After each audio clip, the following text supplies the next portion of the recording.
आणि आता बातमी गर्भवती ईश्वरी भिसेच्या मृत्यूची। महाराष्ट्राच्या इंडियन मेडिकल असोसिएशनने ईश्वरी भिसेंनाच एक प्रकारे जबाबदार धरलं। गर्भधारणा टाळा असं सांगितलं तरी कृत्रिम गर्भधारणा केली असं आयएमए महाराष्ट्राचे अध्यक्ष डॉक्टर संतोष कदम म्हणाले। तसंच डॉक्टर घेसासांच्या पाठीशीही उभे राहिले। पाहूया। तू प्रेग्नंट राहू नको आणि बाळ अडॉप्ट कर असं सांगितलं होतं। त्यामुळे ही गुंतागुंत याच्यामध्ये एक्सपेक्टेड होती आणि ती गुंतागुंत दुर्दैवाने झाली। सेवाभावी वृत्तीने जे काम करणारे डॉक्टर घेसास आहेत त्यांना बळीचा बकरा नाही बनवायला पाहिजे। हे आहेत महाराष्ट्राच्या इंडियन मेडिकल असोसिएशनचे अध्यक्ष डॉक्टर संतोष कदम। पुण्यात गर्भवती ईश्वरी भिसेंच्या मृत्यूसाठी मंगेशकर रुग्णालयाचे स्त्रीरोग तज्ज्ञ डॉक्टर सुश्रुत घेसास जबाबदार कसे नाहीत हे सांगण्याचा केविलवाणा प्रयत्न केला।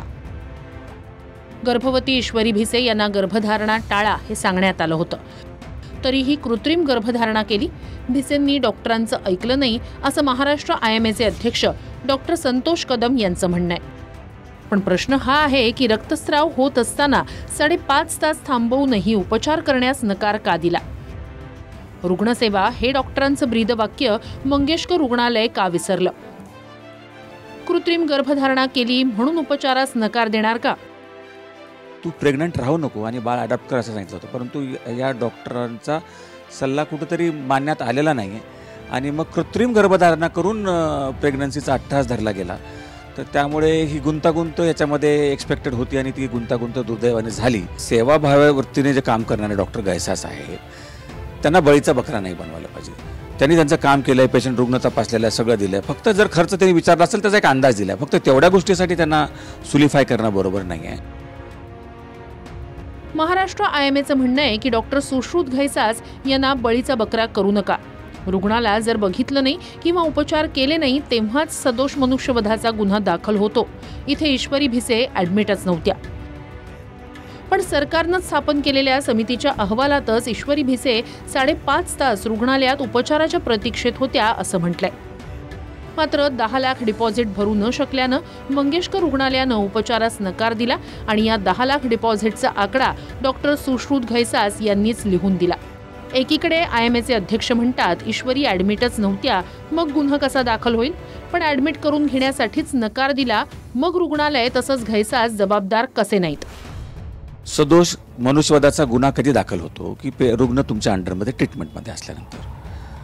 पेशंट ॲडमिट झालेला आहे, तुम्ही बघण्यासाठी वेळ लावलेला आहे किंवा बघितलं परंतु जी उपचार वेळीच जो उपचार चालू करायला हवा होता तो उपचार चालू केलेला नाही आहे किंवा उपचार चालू करत असताना जो एक्सपेक्टेड उपचार आहे, ट्रीटमेंट आहे तो तुम्ही केलेला नाही आहे किंवा तुमच्या उपचारामध्ये काही त्रुटी राहून गेल्या आणि त्याच्यामध्ये जर रुग्ण दगावला तर सदोष मनुष्यवधाचा गुन्हा दाखल होऊ शकतो। या प्रकरणामध्ये पेशंट ॲडमिटच नाही झालेला आहे तर साधारणतः मग डॉक्टर काय खर्च येतो, काय खर्च लागू शकतो असं पेशंट विचारतातच आणि मला वाटतं की तो त्यांनी फक्त काय लागू शकतं ह्याचं एक एस्टिमेट दिलेलं आहे।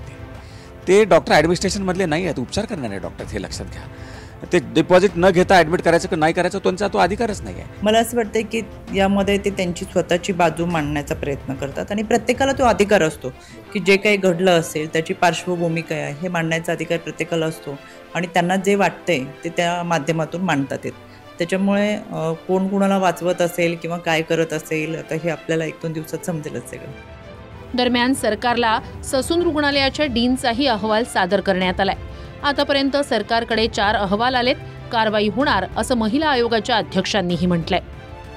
यामध्ये पोलिसांनी जी काही माहिती आणि अहवाल मागितला त्यांना जी माहिती हवी होती त्या संदर्भातला हा अहवाल ससून रुग्णालयाचा आहे। यामध्ये आज सकाळी ससून रुग्णालयाचे डीन यांनी हा अहवाल संबंधित कमिशनरांना सादर केलेला आहे। सगळे अहवाल एकत्रितरित्या मुख्यमंत्री कार्यालयात जाणारच होते, त्याच्यामुळे हा अहवाल मुख्यमंत्री कार्यालयात सादर झालेला असेल आणि या सगळ्या 4ही अहवाल एकत्रित करून यावरती निश्चितपणाने कारवाई केली जाईल। Maharashtra Indian medical association doctor Sushrut Ghesas यांच्या पाठीशी उभं राहिल्याचं दिसतंय। त्यांनी मृत ईश्वरी भिसे यांनाच डॉक्टरांचा सल्ला न ऐकता गर्भवती का राहिल्या असा सवाल केलाय। पण 5.5 तास ईश्वरी भिसे यांना ताटकळत का ठेवलं? मंगेशकर रुग्णालय धर्मादाय असतानाही 10 लाख डिपॉझिटसाठी हट्ट का धरला?